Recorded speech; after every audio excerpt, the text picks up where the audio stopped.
Welcome to Guerrilla Journalism, the show which takes you to the frontiers of the global news media industry. Our guest today is Mr. Muhammad Toori. He's a freelance journalist based in Karachi, Pakistan, and he has worked with such news organizations as the Huffington Post, TRT World, Press TV, CNBC Pakistan, among some others. And he's here to talk to us today about the overall conditions of freelance journalism in his home country of Pakistan. We spoke to him a while ago by Skype, and we're going to show you some highlights from the interview.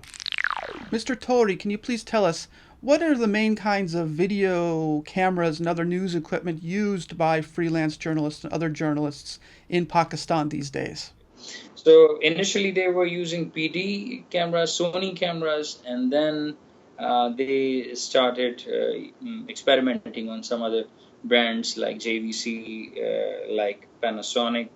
But initially Sony was like prominent gadget, which you can see in the hand of every broadcast journalist here.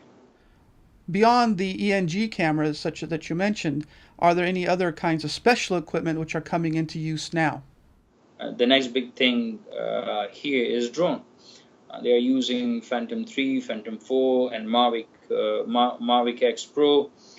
And but there are some issues regarding the licensing and using piloting drone in some sensitive areas where there is a possibility of getting rounded up by the law enforcement agencies here. So there are some issues, but still people are like, videographers are trying to push the bar a little ahead, actually, a little further up.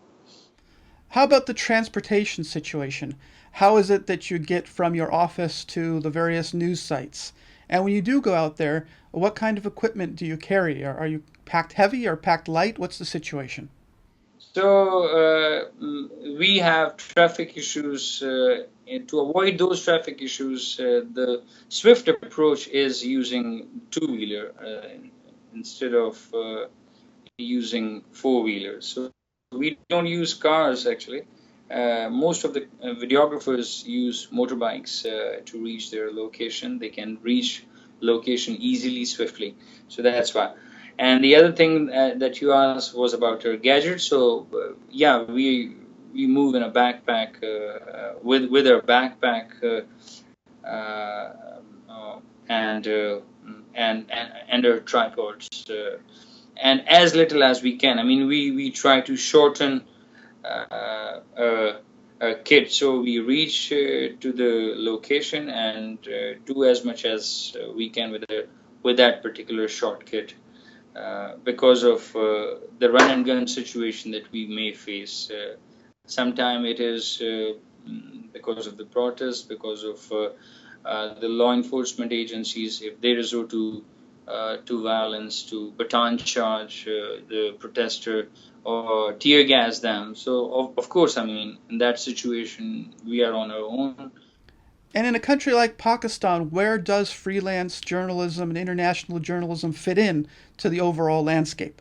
There was one thing, very important thing that differentiates the local journalists and the international journalists for some stories, for some particular stories. For example, the sectarian story, there was a collective passiveness from the newsroom in Pakistan, and the only way you could break that passiveness was to break that news before them and break it to the international media. The moment you break it to the international media, there was a pressure ball that was, that started becoming bigger and bigger for them, and that because of that pressure ball, I always witness that they jump to that story. And when you're reporting your stories, what is the situation on the ground for freelance journalists? So this, I mean, from the freelance perspective, as you know, I mean, freelancers are mostly they go to the neighborhoods alone on their own. So they are posed to relatively a bigger risk of attacks as compared to the teams moving in a DSNG, although the teams were also attacked. Can you tell us a little bit more about that? A little bit more about the physical security for journalists working in Pakistan? For example, there were days when international journalists, anybody from Al Jazeera, from big news outlets, from CNN, they won't come to Pakistan unless they have good insurance. I'm talking about their staffers. If they are coming to Pakistan, they have good insurance. Not just in Pakistan, but any war zone. I would call it a war zone because there is a terrorism fight going on in Pakistan. So, yes, they are indifferent. In case of the international journalism or the freelance journalism, maybe they are making a bit better money as compared to the local media outlets. But the risk that is involved with it. For example, I got a call from an international television organization saying that there was a driver coming back from the Iranian border with the chief of Taliban, after the chief which became chief of Taliban after Mullah Umar. That particular van was targeted by the U.S. drone when it was in the Pakistani border.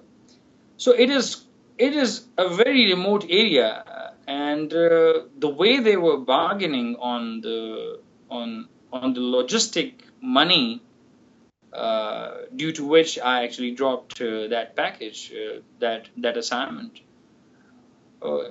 It made it very evident to me that how much they value the human life, the journalist life, basically, in those situations, and particularly the freelance journalists who are stepping into the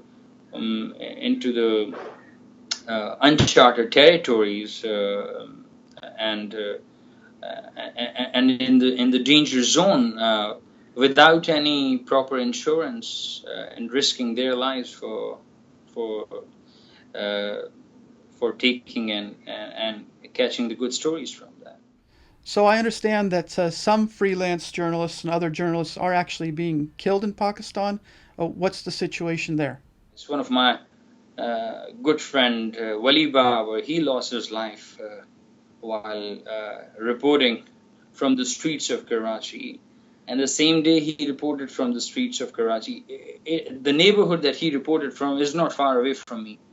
And when he went back to his office, he filed the story on that situation on that day.